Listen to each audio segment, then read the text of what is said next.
Hello everyone, welcome to Module 2. First of all, thank you very much for your introduction and concept map to the discussion forum. I hope you will learn a lot in this course from the various course materials, activities, and feedback from me as well as your peers.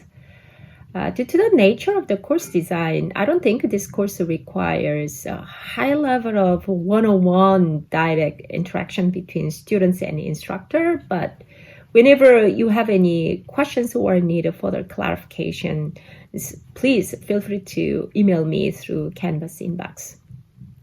Last week's introductory readings really set the stage for the rest of this course and foregrounds Sura's emphasis on critical thinking about research and how they can and should play out in the world of education. I found an interesting post under 1.6 critical thinking about educational research by one of your peers regarding critical and non-critical thinkers and their awareness of their own bias. I think research results are never 100% free from bias. Critical thinking is associated with a cloud of intellectual processes by which ideas and processes are formulated, examined, and tested, and proven, and used in a field. As pointed out in the chapter, thinking like a researcher is an acquired skill.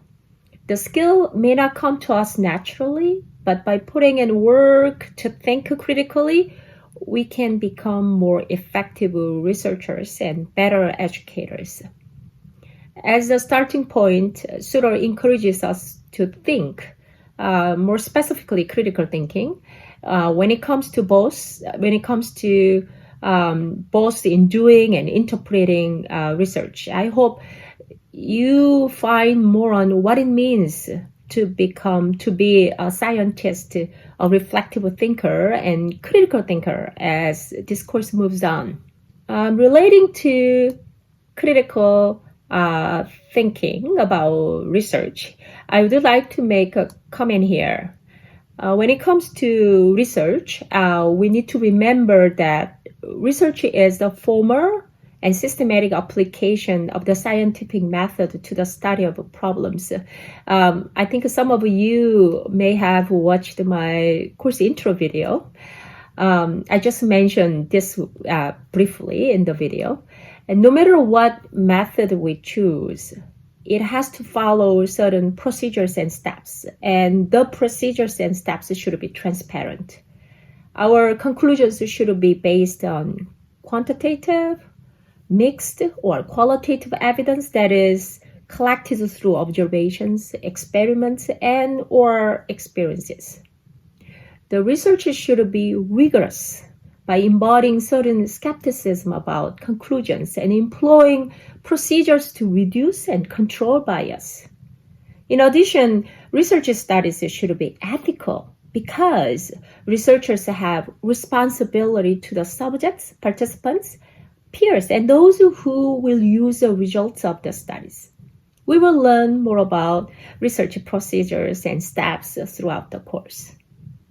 Module 2 offers a second fundamental chapter of the course textbook about research and more thinking about bias in research and in interpretation.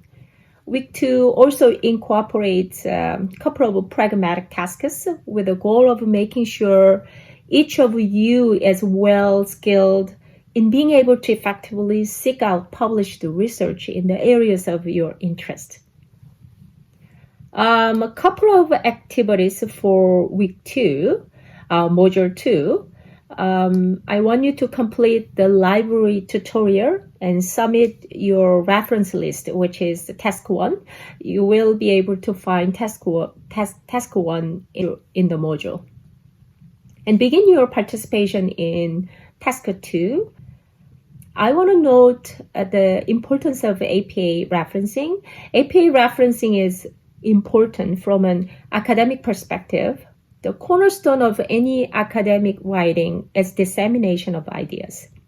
References provide conceptual framework to engage in analytical debate.